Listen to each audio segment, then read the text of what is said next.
যেদিন আমি এই মাশরুমটা রান্না করি ওই দিন আমার রান্নাবান্না সত্যি অনেকটা সকালে হয়ে যায়। তো হ্যালো এভরিওয়ান, গুড মর্নিং, কী অবস্থা সবার? তো সকাল সকাল ফ্রেশ হয়ে আমি বানিয়ে নিচ্ছি আমার জন্য আমার যে ড্রিঙ্কটা খাই খালি পেটে, ওইটা যেটা আমি ব্রেকফাস্ট হিসেবেও খেয়ে থাকি। আজকে দিয়েছি গাজর আর বিটরুট, অন্য কিছু দেইনি আর কালকেও খাইনি, তাই আজকে খেয়ে নিচ্ছি। জানি না কালকে কেন জানি শরীরটা খারাপ লাগছিল, তাই আজকে খেয়ে নিচ্ছি। আর আজকে রান্না করব এই মাশরুমটা। এই মাশরুমটাকে কি বলে আমি জানি না, আর জানলেও আমার নামটা মনে থাকে না। আর এই মাশরুমটা দেখো কতটা ফ্রেশ ছিল, এটা এনেছিল পৌষ সংক্রান্তির আগের দিন। তো তখন আমি রান্না করিনি, কারণ এটা তো মাঝে মধ্যেই খাওয়া হয়, তাই মটর পনির করেছিলাম আর ভাজি করেছিলাম আর এটা রেখে দিয়েছিলাম। আর একটু ভয় পাচ্ছিলাম যে এটা নষ্ট না হয়ে যায়, কারণ এই মাশরুমটা যদি নষ্ট হয়ে যায় তাহলে আর খাওয়া যায় না। যতই মশলা দাও না কেন এটার একটা বাজে একটা স্মেল চলে আসে, তার জন্য খাওয়া যায় না। তাই ভাবছি যে এত মানে করে নিয়েছে যে ও খাবে, যদি না রান্না করে দিতে পারি ভালো করে, তা খুলে দেখি যে মাশরুমটা একদমই ফ্রেশ রয়েছে। তোমরা দেখেই বুঝতে পারছো একদম টসটসা ছিল, মানে একটুও নষ্ট হয়নি।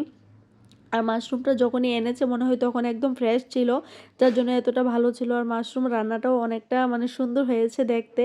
জানি না তোমাদের কাছে কেমন লেগেছে, কিন্তু আমার নিজের অনেক ভালো লেগেছে। আর এই মাশরুমটা আমি খাই না, আমার ভালো লাগে না। আমি টেস্ট করি যে লবণ ঝাল কতটুকু হয়েছে। আর দেখো ও চলে এসেছে স্নান করে, ওকে ভাত দিয়ে দিয়েছি। আর এই মাশরুমটাতে আজকে আমি অনেকটা বেশি পরিমাণে পেঁয়াজ দিয়েছি, কারণ আজকে ঝালটা একটু বেশি হয়ে গেছে। আর ও যেহেতু পেঁয়াজ খেতে ভালো পায় তার জন্য একটু দিয়েছি বেশি করে। আর দেখো এদিকে অফিসের জন্য রেডি করে দিচ্ছি, আর ওইদিকে ভাত খেয়ে নিচ্ছে, আর ও অফিস চলে যাচ্ছে। আর অফিস চলে যাওয়ার পর আমার একা একা আর ভালো লাগে না। যারা যারা আমার মতো আছো একা একা থাকো তারা অবশ্যই বুঝতে পারবে আমার ফিলিংসটা, আমি সারাটা দিন একা একা কীভাবে থাকি।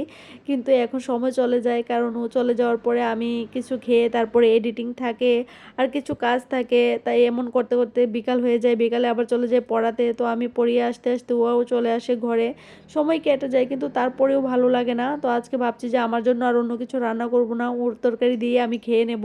এদিকে কাজগুলি সব সেরে নিচ্ছি, কারণ আজকে ভাত খেয়ে একটু ঘুমাবো, অনেক দিন হয়েছে দুপুরবেলা ঘুম হয় না আমার, যার জন্য কালকে শরীরটা সত্যি অনেকটা খারাপ হয়ে গেছিলো। আমি কিছুতেই ঘুমাতে পারছি না কিছুদিন ধরে, না রাতে ঘুম হচ্ছে না দিনে ঘুম হচ্ছে।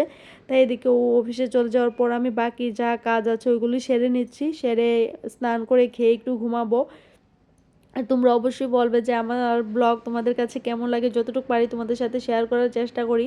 আর এদিকে দেখো আমাদের সিঁড়ির সঙ্গে দুইটা টবে গাছ লাগিয়েছিল, এই গাছগুলি এতদিন অনেক সুন্দর ছিল, প্রত্যেকদিন জলও দেওয়া হয়, জানি না এখন কেন গাছগুলি মরে যাচ্ছে, তো বুঝতে পারছি না। দেখো কেমন জানি হয়ে গেছে। আর প্রথম প্রথম তো অনেক সুন্দর ছিল, জলও দিই প্রত্যেক দিন, তারপরেও এমন হয়ে গেছে। তো আজ এই পর্যন্তই, সবাই ভালো থেকো সুস্থ থেকো, দেখা হবে আরেকটি ভিডিওতে, টাটা।